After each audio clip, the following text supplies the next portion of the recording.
तो नमस्कार दोस्तों, कैसे हो आप लोग। दोस्तों आज हम लोग पढ़ने वाले हैं ऑप्टिक्स का ऑब्जेक्टिव पार्ट 3। इस वीडियो में हम लोग कवर करने वाले ऑप्टिक्स का ऑब्जेक्टिव। तो इसमें हम लोग ऑब्जेक्टिव इससे पहले पार्ट 2 का ऑब्जेक्टिव अपलोड कर दिया गया है। आपको वीडियो देखना है तो नीचे लिंक डिस्क्रिप्शन में दिया गया है ऑप्टिक्स का। और ये पार्ट 3 है। पार्ट 2 और पार्ट 1 वीडियोस अपलोड कर दिया गया है। आप जाकर लिंक डिस्क्रिप्शन में दिया गया, जाकर चेकआउट कर सकते हो। इससे पहले बता दो कि अगर आप अभी तक चैनल को सब्सक्राइब नहीं किया तो चैनल को सब्सक्राइब कर दीजिए और साथ में बेल आइकन को प्रेस कर दीजिए। अपने दोस्तों के साथ एक जरूर शेयर कर दीजिएगा ताकि उन्हें एक ऑब्जेक्टिव का मौका का फ़ायदा मिल पाए। और इस ऑब्जेक्टिव का सीरीज चल रहा है ऑप्टिक्स का पार्ट 3 और पार्ट 4 भी जल्द आएगा। तो आप हमारे चैनल को सब्सक्राइब करके रखिए, अपने दोस्तों के साथ ज़रूर शेयर करें। आप दोस्तों के साथ भी जुड़ कर सब्सक्राइब करवाएँ ताकि इस पर अच्छी से अच्छी वीडियो रोज़ आए ऑप्टिक्स का। तो चलिए हम लोग आगे बढ़ते हैं। फर्स्ट ऑफ ऑल क्वेश्चन है कि सामान्य आँख के लिए स्पष्ट दृष्टि की न्यूनतम दूरी कितनी होती है। 25 सेंटीमीटर होती है। जो हमारा आँख होता है वो हमारे कितने नज़दीक है, यानी कितने स्पष्ट न्यूनतम दूरी को देख सकते हैं, तो देख सकता है 25 सेंटीमीटर। यहाँ अगर कोई वस्तु रखा है तो 25 सेंटीमीटर दूर तक की वस्तु को वो साफ साफ देख पाता है। और बोले तो जो उसका अधिकतम दूरी होता है वो होता है अनंत, इन्फिनिट तो होता है। वो कहीं भी देख सकता है, कितनी भी दूरी पर भी वो वस्तु को देख सकता है। उसका न्यूनतम 25 सेंटीमीटर और अधिकतम इन्फिनिट होता है। अगला क्वेश्चन है, वह व्यक्ति जो वर्णों यानी कलर्स में विभेद नहीं कर सकता है वो क्या कहलाता है। वर्णांधता कहलाता है। जैसे जैसे यहाँ अंदर बी लिखा है और यहाँ पर जैसे करके बुंदा होता है, जो कि किसी मेडिकल रिपोर्ट में अगर आपको ऐसा क्वेश्चन मिले तो आप उसे पकड़ना पड़ता है कि ये इसमें क्या कौन सा कलर है, कौन सा चीज़ से लिखा गया है। आप अगर उसे नहीं पहचान पाते हो तो उसे हम वर्णांधता बोलते हैं। जो व्यक्ति वर्णों को अगर विभेद नहीं कर सकता उसे क्या बोलते हैं, वर्णांधता। अगला क्वेश्चन है 3rd नंबर कि बाइफोकल लेंस का व्यवहार किस दोष को दूर करने के लिए किया जाता है। जरा दृष्टि दोष। ये ऑब्जेक्ट मैंने कल कवर कर लिया था कि बाइफोकल लेंस का व्यवहार किस दोष को दूर करने के लिए किया जाता है। जरा दृष्टि दोष के लिए, क्योंकि इसे ना ही दूर की वस्तु अच्छे से दिखाई पड़ती है और ना ही नज़दीक की वस्तु है, तो उसे जरा दृष्टि दोष के लिए हम लोग बोलते हैं। उसमें बाइफोकल लेंस का उपयोग किया जाता है। अगला क्वेश्चन है कि आँख के निकट और दूर दोनों वस्तुओं को साफ देखने की क्षमता को क्या कहते हैं। समंजन क्षमता बोलते हैं। क्योंकि जब वस्तु को हम लोग देखते हैं, वो निकट वस्तु हो या दूर की वस्तु हो, तो अगर हम उसे देखने से चाहिए तो हमारी आँख की क्षमता होनी चाहिए, और वही हमारी आँख की क्षमता समंजन क्षमता कहलाती है। समंजन क्षमता आप इसे याद कर लीजिएगा, इसे हम समंजन क्षमता बोलते हैं। जो हमारी आंखों की जो क्षमता होती है किसी भी वस्तु को देखने की, निकट हो या दूर की वस्तु को, उसे हम समंजन क्षमता बोलते हैं।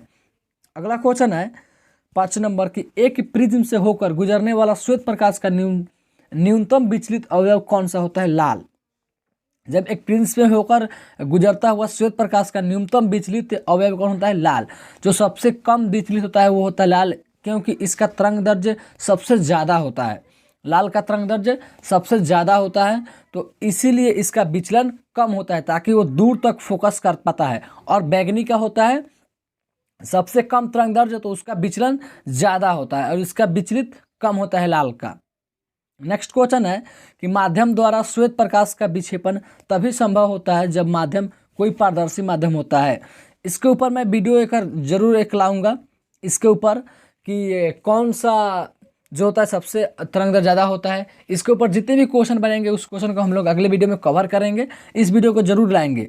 अगला क्वेश्चन है कि प्रकाश के रंग का कारण क्या है। इसका तरंग दैर्ध्य। अगर किसी भी प्रकाश का रंग हरा हो, नीला हो या कोई भी रंग हो, उसका रंग इसी के कारण होता है, तरंग दैर्ध्य के कारण होता है। क्योंकि सबसे ज़्यादा अगर तरंग दैर्ध्य होता है तो उसी का प्रकाश सबसे ज़्यादा दिखता है, उसी प्रकाश का रंग ज़्यादा दिखता है। जैसे लाल का तरंग दैर्ध्य ज़्यादा होता है तो ज़्यादा दिखता है, इसीलिए लाल का तरंग दैर्ध्य सबसे अधिक होता है, वो प्रकाश के रंग का कारण बन जाता है। अगला क्वेश्चन है 8 नंबर की तरंग दैर्ध्य के बढ़ने के साथ अपवर्तनांक का मान क्या होता है। घटता है, क्योंकि तरंग दैर्ध्य जब बढ़ेगा तो उसका क्या हो जाएगा, अपवर्तनांक घटेगा। क्योंकि अगर वो दूर तक अगर वो फोकस कर पाएगा तो वो तो रास्ते में नहीं रह जाएगा, वो जहाँ तक जाएगा तहाँ तक लेकर चला जाएगा। तो इसका जो अपवर्तनांक या विचलन होता है उसका मान घट जाता है, यानी कम हो जाता है। और तरंग दैर्ध्य जिसका ज़्यादा रहता है उसका अपवर्तनांक कम होता है, और जिसका तरंग दैर्ध्य कम होता है उसका अपवर्तनांक ज़्यादा होता है। जैसे बैगनी का तरंग दैर्ध्य कम होता है तो उसका अपवर्तनांक ज़्यादा होता है। और वही बोले लाल का, तो लाल का सबसे ज़्यादा तरंग दैर्ध्य होता है, इसलिए उसका अपवर्तनांक कम हो जाता है। नेक्स्ट क्वेश्चन है कि कांच से हवा में जाती प्रकाश किरण का क्रांति कोण न्यूनतम क्या होता है? बैगनी रंग के लिए होता है। जो कांच से हवा में जाती प्रकाश या किरण क्रांति कोण, जो क्रांति कोण होता है उसका सबसे न्यूनतम मान होता है वो बैगनी रंग के लिए होता है, क्योंकि बैगनी रंग का तरंग दैर्ध्य सबसे कम होता है इसी के कारण। अगला क्वेश्चन है कि कांच का अपवर्तनांक अधिक होता है नीले रंग के प्रकाश के लिए। जो कांच का अपवर्तनांक होता है वो सबसे ज़्यादा किसके लिए अधिक होता है? नीले रंग के प्रकाश के लिए अधिक मात्रा में होता है।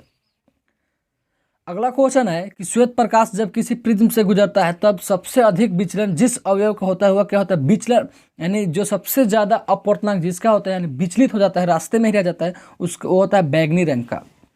जब श्वेत प्रकाशों में, मूल प्रकाशों में 7 प्रकाशों में जब वो चलता है तो उसमें सबसे अधिक विचलन जिसका होता है बैगनी का।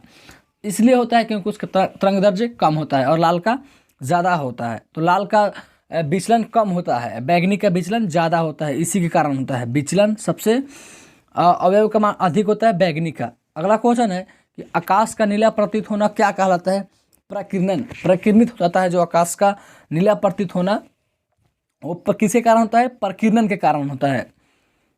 अगला क्वेश्चन है कि बैगनी रंग का अपवर्तनांक नारंगी रंग के अपवर्तनांक से क्या होता है? अधिक होता है, क्योंकि बैगनी रंग का अपवर्तनांक सबसे ज़्यादा होता है और नारंगी का कम होता है। तो बैगनी रंग का जो अपवर्तनांक नारंगी रंग से हमेशा अधिक ही होगा, क्योंकि नारंगी का अपवर्तनांक कम होता है और बैगनी का ज़्यादा होता है, क्योंकि बैगनी का जो होता है तरंग दैर्ध्य सबसे कम होता है, इसलिए उसका अपवर्तनांक सबसे ज़्यादा होता है, तो वो अधिक हो जाएगा।